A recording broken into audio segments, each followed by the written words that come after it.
कश्मीरी कठमुल्लों की? कहां मर गए थे कल ये?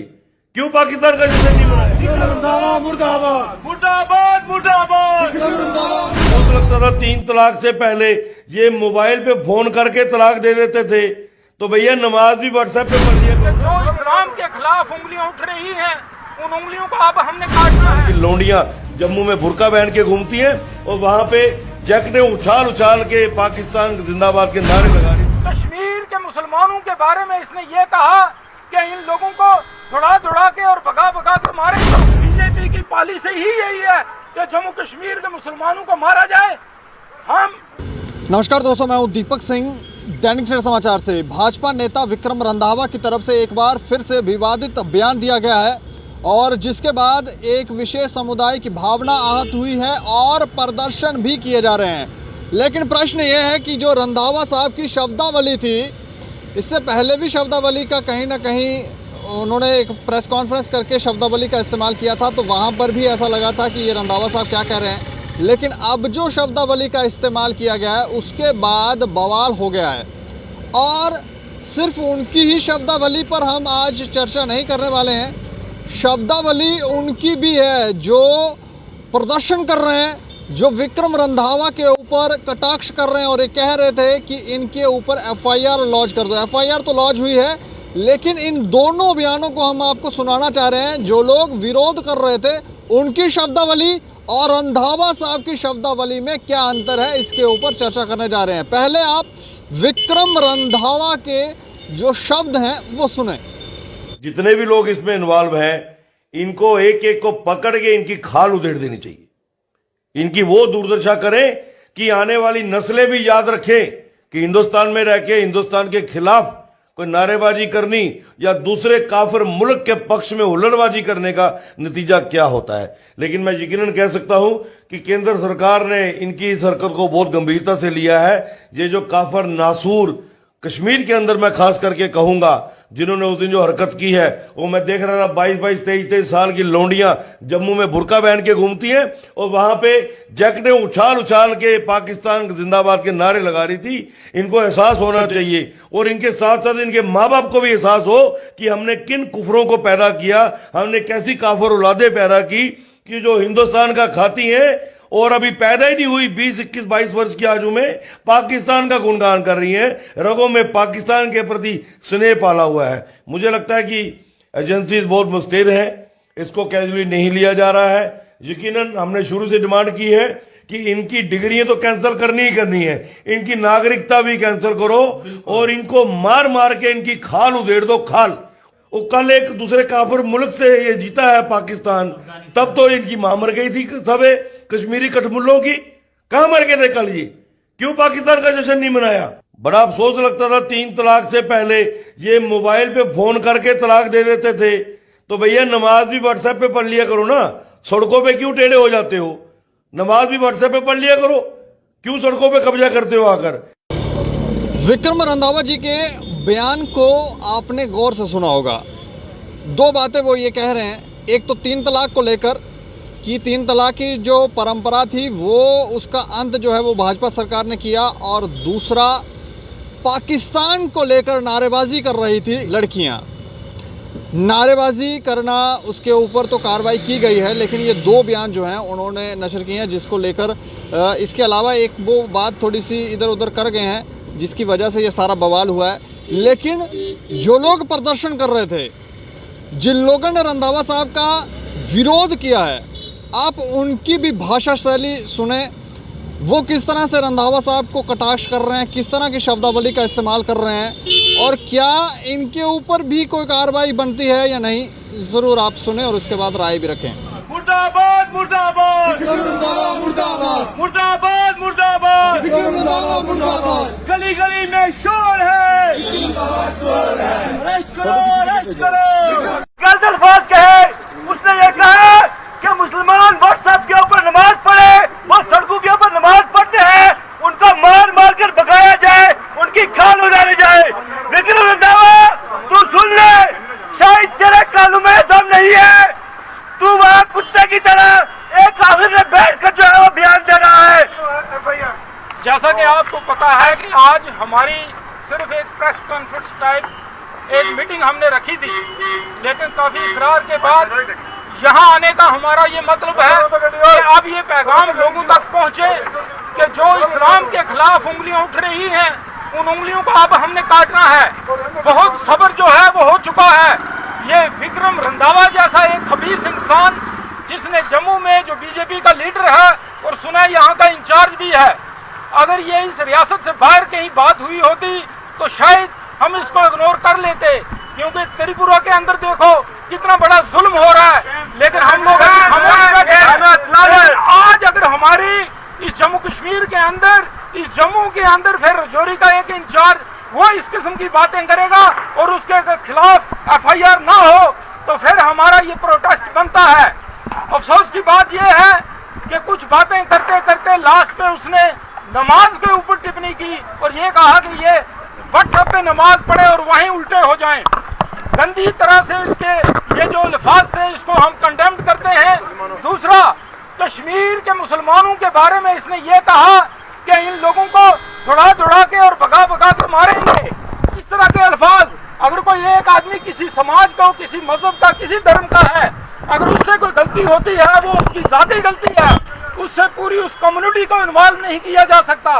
ये तो जेनोसाइड करना चाहता है, ये तो कश्मीर के लोगों को मारना चाहते हैं। इसका मतलब बीजेपी की पॉलिसी ही यही है कि जम्मू कश्मीर के मुसलमानों को मारा जाए। हम तमाम मीडिया के माध्यम से जिला इंतजामिया रजौरी, यहाँ की हुकूमत और सेंटर की हुकूमत को ये बताना चाहते हैं, ये जो खबीस इंसान रंधावा, जिसने इस किस्म के अल्फाज, इस किस्म की टिप्पणी इस्लाम के खिलाफ, नमाज के खिलाफ की, जो कश्मीर के मुसलमानों को मारने की बात करता है, दौड़ा दौड़ा के मारने की बात करता है, इसके खिलाफ सख्त से सख्त पर्चा जो है इसके खिलाफ FIR लगना। इन लोगों के भी आपने बयान सुने, क्या इनकी शब्दावली, जिस तरह की शब्दावली का ये इस्तेमाल कर रहे हैं, क्या ये सही है? इसके ऊपर चर्चा करेंगे। चर्चा करने के लिए हमारे साथ हैं हमारे स्पेशल कॉरेस्पॉन्डेंट राजेंद्र भगत। सर, आपका बहुत बहुत स्वागत है। धन्यवाद दीपक। अच्छा, दोनों बयान हमने अपने दर्शकों को सुनाए, आपने भी सुने होंगे, किस तरह से देख रहे हैं आप? देखो डेमोक्रेसी में, लोकतंत्र में इस तरह के बयानों का कोई आधार नहीं है। ये बयान भड़का हुआ है, चाहे पहले आया हो बयान जो रंधावा साहब का आया हो, उसके बाद में विरोध में जिस तरह का बयान आया वो भी किसी तरह से भी। और दूसरा नंबर, ये दोनों लोग जो हैं कोई किसी समुदाय के ठेकेदार नहीं है कि मतलब आप कुछ भी कह दो, समुदाय की आड़ में आप कुछ भी कह दो। इसका मतलब नहीं है कि मैं कुछ भी ऐसा बयान आ जाए तो क्या मैं पूरे एक कम्युनिटी का नुमाइंदा हूँ, क्या चीखने लग जाऊँ, चिल्लाने लग जाऊँ? ऐसा नहीं है। देखो, कुछ पॉलिटिक्सल जो राजनीति करने वाले जो लोग हैं वो बीच में आ जाते हैं और वो इतनी उग्रता के साथ, अभी जो लास्ट बयान आप देख रहे थे तो उसमें इतनी उग्रता थी कि ऐसे लग रहा था कि कोई पता नहीं क्या हो गया, कैसा बवाल हो गया। मैं ये भी जानना चाह रहा हूँ, जो ईश्वर को मानने वाले लोग होते हैं वो इस तरह से क्रोधित होते हैं? ये नहीं सिखाया जाता कि क्रोध पर नियंत्रण करो? देखो, मैंने जैसे कहा कि राजनीति से जुड़े हुए जो लोग होते हैं वो, उनको क्या लेना देना, उनको कोई किसी भी चीज़ को भड़काना है। आप कल देखे होंगे, कल जब ये बयान आया उसके बयान के बाद जिस तरह से बयान आए, हो सकता है आज भी इस पर लोग मंथन करें, कुछ लोग। देखो, कानून में इसका प्रावधान है। इससे पहले अगर जिन बयानों को लेकर रंधावा ने जो अपनी बात रखी, उसमें उन्होंने कहा कि कश्मीर में, घाटी में कुछ जो स्टूडेंट थे, लड़कियां, उनके बारे में, हालांकि लड़कियों को संबोधित करते हुए कुछ अभद्र भाषाओं का उपयोग किया, जो जिसे ठीक नहीं कहा जा सकता किसी भी। लेकिन जब इस तरह के बयान आते हैं तो उसके लिए कानून है। कहीं ना कहीं ऐसा नहीं लगता कि जिस तरह के वो बयान दे रहे थे तो उनको कहीं दिल में ठेस पहुंची थी कि ये बच्चे क्या कर रहे हैं, ये हमारे देश का खा रहे हैं और गुणगान कहीं और का कर रहे हैं? उनको कहीं बुरा तो लगा होगा। देखो, उन बयानों को हमने भी उसको गलत कहा, बहुत से लोगों ने उसको गलत कहा पूरे इंडिया में। उसके बाद कानूनी कार्रवाई भी उन पर हुई, लेकिन फिर बात वही हो गई है कि जब आप उनको संबोधित करने लगेंगे, अगर कानून कार्रवाई कर रहा है तो फिर आप कौन होते हैं उसके बीच इस तरह की शैली उपयोग करने वाले? हाँ, आपके निजी बयान जो होंगे वो निजी होते हैं, पर्दे के पीछे होते हैं। आप क्या सोचते हैं? बहुत से लोग हैं, आप जाओ गली नुक्कड़ पर चले जाओ तो इस तरह के बयान बहुत से आप देखने को मिलेंगे। सोशल मीडिया के अंदर चले जाओ, इससे भी ज़्यादा बयान जो होंगे, घातक बयान होंगे। यूट्यूब में आप चले जाओ, अनगिनत बयान आपको मिलेंगे। ये रंधावा के बयान या जो व्यक्ति कर रहे थे, ये बयान कोई मायने नहीं, इससे कई गुना खतरनाक बयान जो होंगे सोशल मीडिया में एक्टिव होंगे, आने वाले दिनों में आएंगे, लेकिन इनको किसी भी ढंग से सही नहीं कहा जा सकता। अगर आप नुमाइंदगी कर रहे हैं, अगर आप किसी चीज़ की नुमाइंदगी कर रहे हैं तो आप किसी प्लेटफॉर्म में ये चीज़ें यूज़ नहीं कर सकते। आप ये मत सोचें कि इससे आपको कोई पदवी मिल जाएगी। ये गलत बयान है और कानून जो कार्रवाई करेगा, कानून कोई कार्रवाई गलत नहीं करता, वो जो भी कानून कार्रवाई होगा गलत सही गलत वो देखेगा, और इनको जो अपना पक्ष रखना वो भी कानून के सामने रखना। लेकिन इसका मकसद ये नहीं है कि आप किसी समुदाय को, जिसका उसके बाद में जो बयान आ रहे हैं तो वो पूरे समुदाय को लेकर भड़काने की शैली, और ये मुझे लग रहा है उन पर भी कार्रवाई होनी चाहिए, कानूनी कार्रवाई उन पर भी होनी चाहिए। और जो लोग फ़ौरन से जब भी कोई बयान आता है तो फ़ौरन से उसमें टपक पड़ते हैं कि उस पर एफआईआर लगा दी, उस पर अगर एक आधी एफआईआर लगी है ठीक है। रंधावा पर भाजपा ने अपनी पार्टी की ओर से भी उनको नोटिस दिया, आने वाले समय में कुछ हो भी होगा। कल का कानून ने भी उस पर जो है शिकंजा उससे भी पूछा गया, वो ऑलरेडी कोर्ट के सामने पेश होंगे। लेकिन अब कानून से ऊपर आप जाकर क्या करना चाहते हो? आप किसी इलाके के अंदर जाकर उग्र प्रदर्शन, हल्ला गुल्ला, मार दाड़ क्या होगा? तो इन प्रदर्शनों के बाद ही शोकास नोटिस भी निकाला गया, उसके बाद एफआईआर भी लॉन्च हुई है, इन सब के बाद ही हुआ है ये सब, ये जो हम सुना रहे हैं, तो उसके बाद ही ये सारी प्रोसीडिंग है। देखो, जो बहुत से लोग ऐसे होते हैं जो कानून में आजकल सारी चीज़ें आसान हैं, जब इस तरह का कोई भी बयान आता है तो हकीकत में कानून के पास लोग तभी जाते हैं कि ताकि ये बयान जो है और ज़्यादा उग्र ना हो जाए, लोग इसके विरोध में और ज़्यादा ना भड़क जाएं। तो कहने का अर्थ है कि जब कानून के पास ये चीज़ें पहुंच जाती हैं तो उसके बाद अगर कोई नेता इस पर बात करना चाहता है तो वो अपनी प्रतिक्रिया दे। वो ये ना कहे कि रंधावा का बयान है, अगर 100% आया तो मैं 150% दूँ उसको, ऐसा नहीं होगा। कर तो फिर आप भी वही रहे हैं। मुझे लग रहा है कानून को इस समय ये भी देखना चाहिए कि इसके विरोध में टिट फॉर टैट जैसा, जैसे को तैसा चल रहा है। हाँ, वो नहीं होना चाहिए। देखो, ये प्रावधान नहीं है कानून में। अगर इस तरह का कोई मामले आए हैं, और ये मामला, एक बात तो हमें सोचनी पड़ेगी कि जब क्रिकेट का जो हुआ था उसके बाद बड़े बयान आए थे, सोशल मीडिया में बयान आए थे, उनके समर्थन में बयान ये आए थे। बिल्कुल सही है। वहाँ पर लड़कियाँ जिस तरह से वो डांस कर रही थी, चिल्ला रही थी, हुटिंग कर रही थी, वो तस्वीरें देखकर तो सारा देश ही दुखद था कि ये लड़कियाँ, क्योंकि हमने भी कहा कि हमें लड़कियों से, माताओं बहनों से इस तरह का एक्सपेक्टेशन नहीं है कि वो इस तरह के, लड़के कर सकते हैं क्योंकि जोश में थोड़ा नशा कर लें, इधर उधर कर सकते हैं, लेकिन लड़कियां ऐसा करेंगी ये कभी हमने ख्वाब में भी नहीं देखा था। तो इससे शायद रंधावा साहब भी आहत है। ये जो स्कूल कॉलेज वगैरह जो चल रहे हैं, जिन जगहों पर ये चीज़ें होती रही हैं, वहाँ पर एक मतलब एक गिरोह है जो काम करते हैं इस तरह का। उनका काम है केवल भारत को नीचा दिखाना, और उन्होंने वही काम किया, और कानून ने भी उन पर वही काम किया। अब सुनने में आ रहा है कि वो डॉक्टर नहीं बन पाएंगे, कुछ इस तरह नहीं बने। और ये लोग जो अभी उनके समर्थन में आए हैं, जो अभी डायरेक्टली अगर रंधावा की बात होती है और रंधावा से हट के आगे चले जाते हैं, मुझे लग रहा था कि मैं ये चीज़ें देख रहा था कि आने वाले दिनों में ये किसी रिलीजन पर ना हमला कर दें। पार्टी का विरोध तो नहीं करने लगे हैं? पार्टी का तो विरोध कर ही रहे हैं। आज आकर अगर ये व्यक्ति जो है रंधावा, अगर पार्टी का ना होता, भाजपा का ना होता, तो कौन बयानों को ले रहा था? वो पार्टी का। एक बात ये भी, ये नहीं आपको हम इस तरह से नहीं ले सकते हैं कि भाजपा या इस समय जो सरकार है केंद्र में, वो जिस तरह से कार्य कर रही है, 3 तलाक का उन्होंने कानून बना दिया, उसके बाद जहाँ गलती होती है, जहाँ पर भी उनको लगता है, जैसे पाकिस्तान के नारे लगा रहे थे, आतिशबाजी कर रहे थे और बाप इज़ बैक, दिस कर रहे थे, तो उनके ऊपर भी कार्रवाई हुई। तो एक समुदाय को ऐसा लगता है शायद वो उन्हें दबाने की कोशिश करें। उन्हें बात करने का भी उनके पास जवाब भी नहीं है कि वो ऐसा करने के बाद उनको अपने लोगों को कैसे बचाए। तो एक भावना उनकी वो दबी हुई थी। जैसे ही रंधावा साहब ने बोला तो उनको मौका मिल गया कहने का। ऐसा नहीं है, समुदाय की कोई भावना नहीं होती, समुदाय की कोई भावना नहीं थी।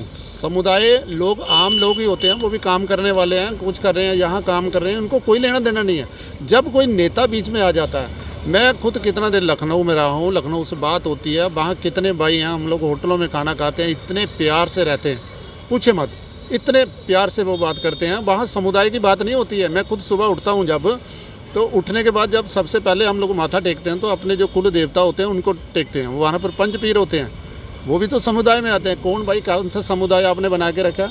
हमारे कल्चर में तो कोई समुदाय तो है नहीं है। हम लोग तो किसी हिंदू मुस्लिम समुदाय को ही नहीं मानते हैं। हम लोग पंच पीर जाते हैं, वहाँ जब तक गाड़ी रोक के वहाँ मत्था ना टेक लें तब तक हमें चैन नहीं आता। कहीं से भी घूम के आएंगे तो वहाँ जाएंगे, तो फिर समुदाय कौन सा हुआ? ये समुदाय केवल कुछ लोगों ने मान के रखा हुआ था कि हम उस समुदाय के हैं। मुझे नहीं लगता कि यहाँ जो आम लोग हैं उनको किसी समुदाय से कोई लेना देना है। उनको क्या लेना देना है हिंदू मुस्लिम से? लेकिन ये जो नेता लोग हैं जो उनके ऊपर बैठे होते हैं, इसमें मैं ये नहीं कह रहा कि भाजपा में नहीं है या अदर में नहीं है, जो लोग इन चीज़ों को कैश करते हैं कि केवल यही बयान देने के बाद मेरे साथ कुछ लोग कट्टरवादी जुड़ जाएंगे, अभी आने वाले दिनों में मुझे लग रहा है कि इस बयान के आधार पर ना जाने कितनी बैठकें होंगी, कितने हल्ला गुल्ला करवाएंगे, कितने लोगों को कोर्ट तक लेके जाएंगे, कौन क्या होगा, ये सारी चीज़ें बनेगी, रणनीतियाँ बनेगी इस तरह का, ताकि वो उनकी कोशिश ये है कि इस समय देखो इसके पीछे जो एजेंडा चल रहा है वो काफ़ी लंबा है। अगर परसों का आप 2-3 दिन पहले देखें तो G20 में जाकर देश के प्रधानमंत्री वहाँ जा रहे हैं, तो यहाँ पर हमने देख रहा था, चेक कर रहे थे, वो लोग जो बार बार ट्वीट करते थे उसमें हमने देखा कि कौन से लोग हैं, किस तरह के ट्वीट कर रहे हैं। हमें वो चीज़ें नज़र ही नहीं आई कि जो लोग कहें कि भैया हमारे देश का प्रधानमंत्री इतना ऊपर गया। मुझे नहीं लग रहा घाटी के अंदर से किसी ने भी इस तरह का ट्वीट किया हो, कहा हो कि वेलकम बहुत बढ़िया, क्या नहीं करेंगे वो। एक्चुअली में क्या है कि यहाँ सिर्फ और सिर्फ ये जो चीज़ें दिख रही हैं, कैमरे के सामने दिखती हैं, ये सिर्फ राजनीतिक लोग हैं, चाहे इसमें रंधावा साहब हों, चाहे वो लोग जो आए हैं, ये किसी ना किसी सोसाइटीज़ को, किसी ना किसी चीज़ों को ये बिलोंग करते हैं, तो इसलिए ये बयान देते हैं ताकि अपनी छवि ये दूसरों के सामने प्रस्तुत करने की कोशिश करते हैं कि हाँ मैं आपका हितैषी हूँ। लेकिन मुझे लगता है कानून को ये चीज़ें देखनी चाहिए, और ख़ासकर आप भारत के अंदर है, भारत में लोकतांत्रिक प्रक्रिया है। इससे पहले क्रिकेट वालों को अगर जिन्होंने हल्ला गुल्ला किया उनको भी नहीं बख्शा गया, रंधावा साहब ने बात हुआ तो उन पर भी कानूनी शिकंजा आ गया। अगर आप इसके बाद भी कुछ करेंगे तो आप पर भी शिकंजा होगा। मुझे लग रहा है कि जो बुद्धिजीवी लोग हैं वो इस चीज़ों पर नज़र रखें कि कौन लोग हैं जो इसका माहौल ख़राब करने की कोशिश करते हैं। देखिए घाटी के अंदर पिछले कुछ दिनों से सारी चीज़ें शांत हो रही थी, लेकिन अब उनके पास कोई इस तरह का कोई गेम नहीं है कि कैसी गेम करें। हिंदू मुस्लिम का ऐसी गेम होती है जिसको आसानी से भड़काया जा सकता है। मुझे लगता है इस पर तुरंत कार्रवाई होनी चाहिए कानून की ओर से भी। जो भी लोग उल्टे सीधे बयान देते हैं, चाहे इनके बयान आए, इसके बयानों के विरोध में जो बयान आ रहे हैं उस पर भी पूरी नज़र रखें, और जो भी गलत कर रहे हैं उन पर कानूनी कार्रवाई हो, ताकि माहौल ख़राब ना हो। हमें पीस देखना है, जम्मू कश्मीर की आम जनता को देखना है, क्योंकि ये जो धरती है ना, ये सूफियानी धरती है। यहाँ हिंदू मुस्लिम नहीं चलेगा, ये आप अपने पास रखो हिंदू मुस्लिम। यहाँ हिंदू मुस्लिम कोई नहीं चलता, यहाँ सब चीज़ें बराबर होती हैं। इसलिए जो भी लोग इस माहौल को ख़राब करने की कोशिश करते हैं, मुझे लगता है कानून उन पर कार्रवाई उनको करनी चाहिए। शुक्रिया हमसे बात। धन्यवाद दीपक। तो भारत एक ऐसा देश है जिसने सभी धर्मों को स्वीकार किया है, लेकिन यहाँ पर कुछ ऐसे अनासर तत्व हैं जो हमेशा अपने राजनीतिक लाभ के लिए या किसके लिए भावनाएं आहत करते रहते हैं, भड़काते रहते हैं। कभी कह रहे हैं जी आपके बारे में बोल दिया है तो इससे लड़वा दो, उससे लड़वा दो। ये परंपराएं बहुत पुराने समय से चलती आ रही हैं। जब यहाँ पर अंग्रेज़ों ने शासन किया था तब से ये चलती आ रही हैं। उन्होंने भी यही एजेंडा अपनाया था, लेकिन अब इस पर कब रोक लगेगी देखने वाली बात होगी। रंधावा साहब ने कुछ कहा, उनके ऊपर कार्रवाई हुई, लेकिन दूसरी तरफ से जिन लोगों ने उनका विरोध किया था उनकी भी भाषा शैली जो है वो हमें सही नहीं लगती। लेकिन आप अपनी राय ज़रूर रखें कि क्या इन लोगों के ऊपर भी कार्रवाई होनी चाहिए।